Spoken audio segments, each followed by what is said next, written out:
Amber Dubey, the partner and head of aerospace and defense at KPMG, and Mayur Milak, the senior research analyst at IndiaNivesh Securities.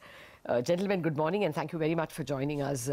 Amber, as the outsider, this 18% growth in passenger traffic, does it look like we are on a sustainable path for such a huge rate of growth? Thanks, Lata, for having me. I'm in Malaysia, so there could be some disruption, so please excuse me for that.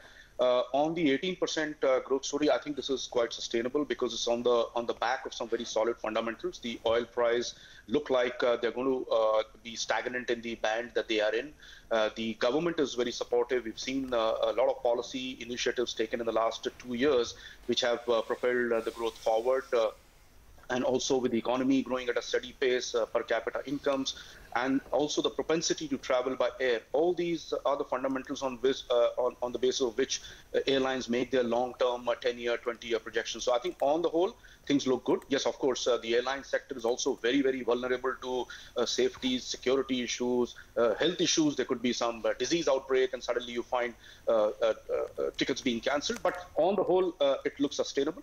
The only headwind is the infrastructure gap, especially in our main airports, Delhi and Mumbai, and also some of the smaller airports like Goa, Pune, Chennai, etc. So those are the things we have to address. But otherwise, on the whole, it looks very positive. Lata? Okay, let's get in Mayur Milak, the analyst at IndiaNivesh, as well into the discussion. Mayur, the other big talking point in the aviation sector is the possibility of privatization of Air India. Who will take the Maharaja is the big question now. Would a private player increase competition for the existing incumbents if indeed the government stake is sold to a private player in Air India? See, I don't think that should actually increase competition, but I would definitely say that it gets in a lot of efficiency, which I think is great for the industry also, because we've known Air India to be a little a little less efficient in terms of services provided. You expect once a private player comes in, he gets in top-notch services, and then you can definitely see competition coming in more severe. But I don't see that as a neck breaking to the other guys. I think it's great for the aviation pack overall. It attracts more and more people to come to the industry and then be a regular flying member. Okay. Mayur, good morning. So, right now, the scenario is almost Goldilocks like for aviation companies, but the stocks have also run up.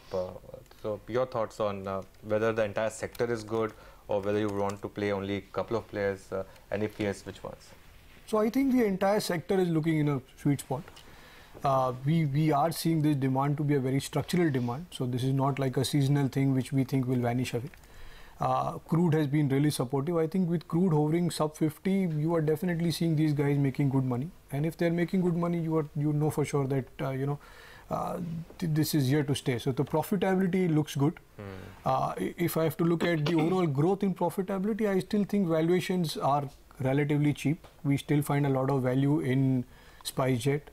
We think Indigo, if at all is to be believed, is priced well. Then you still have a lot of pricing benefit to still come in SpiceJet as such. Okay. Well, Amber, I wanted more your thoughts on the sale of Air India. The government looks determined, and now even companies like Qatar are saying that they want to be an India player.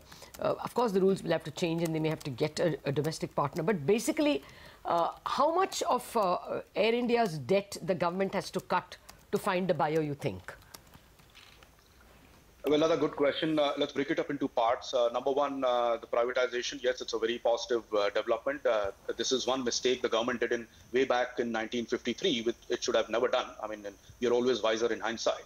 And also in the late 80s and early 2000s, there were serious attempts made, but somehow they didn't fructify. This time, the government, given the political mandate it has and the series of bold political steps that they've taken, I think Air India is one correction that we are very bullish that's going to go through.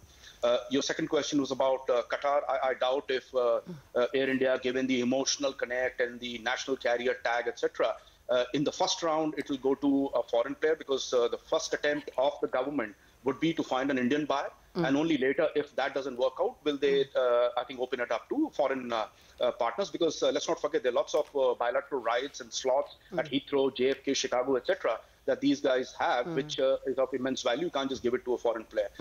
Your third part of the question was... how much debt do they need to cut? And therefore, more importantly, do you see that in FY18? Right. I mean, see, Lata, there's no right and wrong answer, because, I mean, you can say the more the merrier. So there is 50,000 crore plus, of which we're told 20,000 crore is against the purchase of the aircraft. So that still has value. And there's another 30,000 crore, whopping 30,000 crore of working capital loans, which, I mean, nobody knows how it's going to be paid back. So, I mean, ideally, yes, this entire amount should be written off as a one-time write-off and clean the books and put it on the block. But as I said, I mean, these are things to be debated between the bankers, between the government, and maybe the potential bidders. Lata? Okay, Mayur, Amber, thank you very much for joining in. We leave the markets in a good